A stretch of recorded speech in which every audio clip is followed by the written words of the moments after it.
عجائب گھر کی کہانی لیے میرا نام ہے شمشاد علی راجہ۔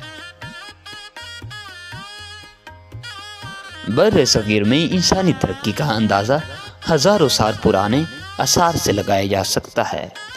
اسی حوالے سے لاہور عجائب گھر میں دنیا کے سب سے قیمتی اور نایاب آثار قدیمہ موجود ہیں۔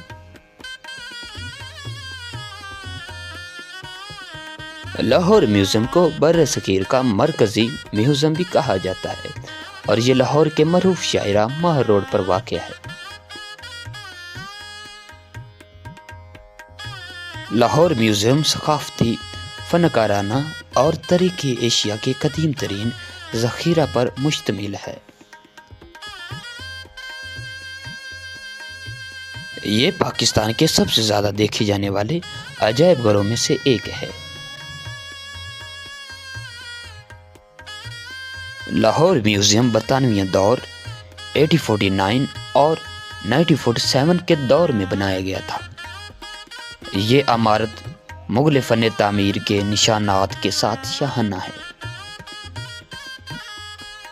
اس میں نایاب مخطوطات، قندھارا کا مجسمہ اور ایرانی کرنسی اور سکے دکھائے گئے ہیں اور بہت سی چیزیں جو تاریخی ہیں۔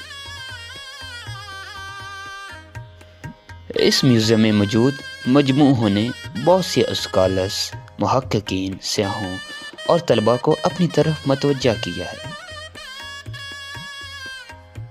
لاہور میوزیم کے مرکزی دروازے سے داخل ہوں، دونوں جانب مغلیہ دور، سکھ دور کے نایاب دروازے ہیں۔ لاہور میوزیم 13 سے زائد گیلریز پر مشتمل ہے۔ لاہور میوزیم قدیم ترین تہذیبوں کے اذکار پر مشتمل ایک ایسی ٹائم لائن ہے جو ہمیں ایک چھت تلے دیکھنے کو ملتی ہے۔ اگر آپ نے ابھی تک لاہور میوزیم کا وزٹ نہیں کیا تو آپ کو جلد ہی ایک سفر کا منصوبہ بنانا چاہیے۔ والسلام۔